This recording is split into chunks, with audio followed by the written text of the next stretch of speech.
the central question for City 2.0 is how do we improve the quality of life in our cities? Not just in the futuristic cities, the free cities or the charter cities, but in the cities that we have today. Now, I like the idea of free cities and charter cities, but I also like the little chaos that we have in our existing cities. So what I'm going to do is present to an argument that what is the most fundamental problem in the services that we see in our cities is the degree of coercion that we use in organizing these services. With 4 different examples, I'm going to illustrate to you how can we move from coercion to choice. How can we make our cities more self-governing, Swaraj, more inclusive, and more vibrant with diversity and prosperity. Now, if you think about these public services in a city, there are about 3 different categories of these services. One, which are provided by the state by and large, like electricity, water, sanitation, garbage collection. The second category of city services are the ones which are provided by state and the market. Right? For example, education, healthcare, housing. And the third type of services are the ones provided mostly by the market. For example, the informal sort of retail and transport through street vendors and cycle rickshaw pullers. So there are 3 basic categories of services that I'm going to highlight in terms of the quality of life and how they relate to the services that we have in our cities. So let's start with the first category. That's an example of electricity. Now, there is only one supplier of electricity. That means we have no choice. How do we break this monopoly power of the single supplier? That's the key question. One approach is privatization. If you know, the government of Delhi privatized electricity distribution, gave it to 2 private companies. However, one company supplies electricity to one part of Delhi, and the other company supplies to the rest of the Delhi. What it means that in any given part of Delhi, there is only one private supplier. So basically, we have moved from a state monopoly to a private monopoly, not really a choice. Now, ideally, what we should have is that each house being able to choose the supplier of electricity for itself. But the technology is not there quite. What we could do is offer a choice not at the house level, but at the level of the ward. So each ward in a city could actually contract individually with a private supplier, right? On the basis, for example, of how much would you charge per unit of electricity supplied in that ward. So if you think of ward level choice and competition as a way to sort of make less coercive arrangement for supplying electricity, where there is more choice and more competition, right? You can also think there are several advantages of this approach. The first, I think the biggest one, is that we would have easily available information about quality and price of the service across the wards of the city. You can easily compare them. You can see which ward, which supplier is giving better service at what cost. If a ward is unhappy about a service provider, then most likely there is a different service provider in the neighboring ward. You can easily switch from one to the other. You can also, of course, do more innovations, provide more customized services depending on the nature of the ward that you are serving. So the ward level choice and competition allows you to break the monopoly supplier and thereby reduce coercion and create more choice. The same can be applied to other services like water, garbage collection, or sanitation. Now, the second group of services, where we have both suppliers, government, and the market. Take, for example, education. We have government schools, and we have private schools. Now, few can afford to choose their own school. Those can afford to pay for the school they go to. Right? So for the richer parents, there's a choice in the market. But for the poor parents, there is only government school. And that is the element of coercion in education service, the fact that poor parents do not have a choice. So how do we provide choice to poor parents? The answer, at least one of the answers, is a school voucher. Right? A school voucher basically is a coupon given by the government to the poor parent who takes the coupon, admits the child in the school of their choice, hands over the voucher to the school then deposits the voucher in his bank account, the government transfers the equivalent amount of money into the school's bank account. Right? This is how our voucher moves from government to poor parent, from there to the school back to the government, and the money goes from government to the school's bank account. Now, what happens in a voucher system is that the poor parents can also have a choice. Of course, the choice will be limited by the amount of the voucher money, depending on how much government is able to put per voucher, per student cost for the poor parent. But still within the confines, they would have a choice of a school. Now, in ideal voucher system, what governments would do is to convert all public funds into vouchers.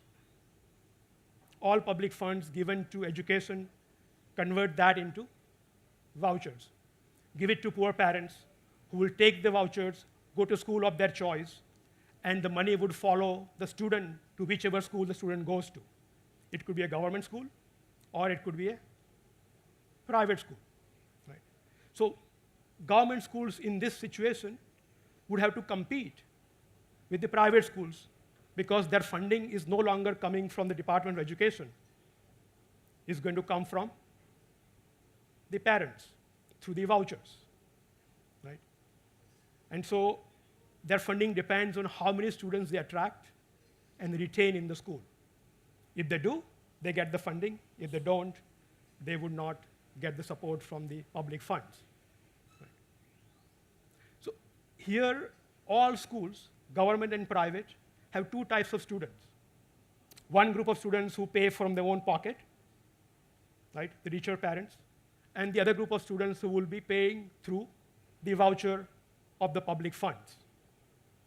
So all schools are accountable to parents directly, as opposed to today where only private schools are accountable to parents, while the government schools are accountable only to the government department, and not to the parents, not to the children who go to those schools.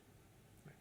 So the school voucher system is a way of bringing accountability in education and delivering quality through choice, even for the poor parents. Now, this idea can also be applied to other types of services.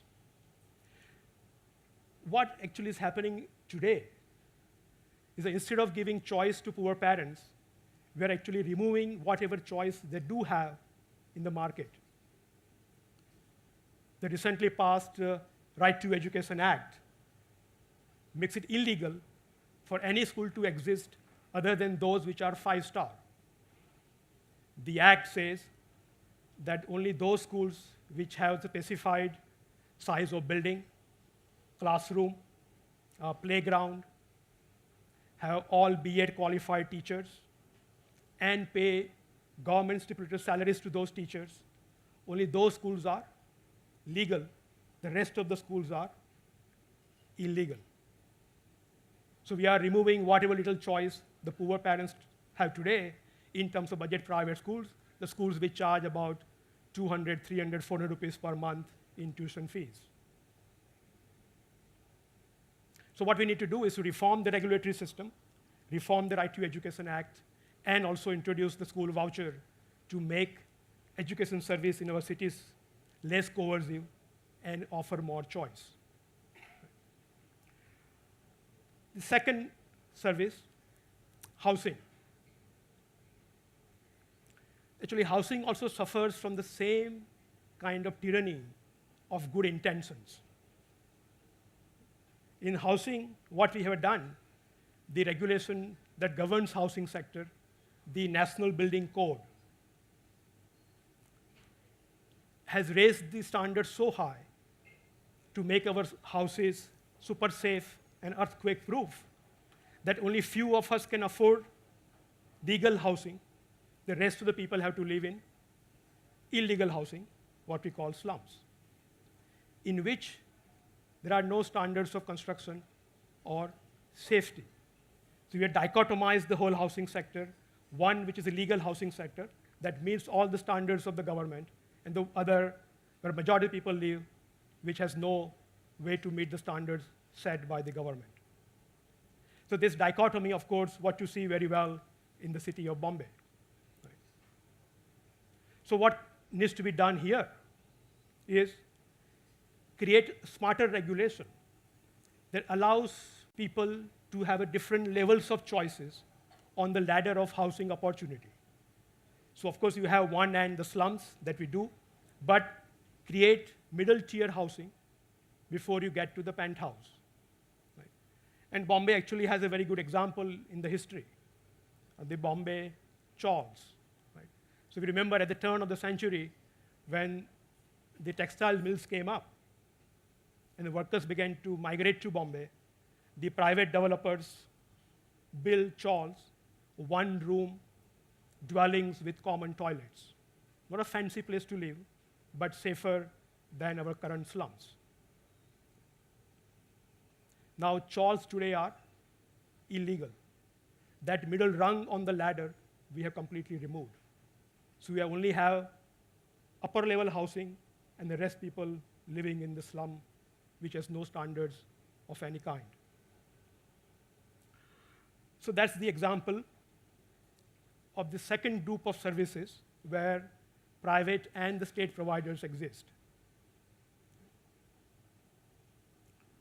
Now the third, which is where we have only the private providers, the informal trading and transport through street hawkers and cycle rickshaw pullers. What has happened in this area is that to be a hawker or a cycle rickshaw puller, you must have a license from the local government. Now, licenses are limited in number and difficult to get.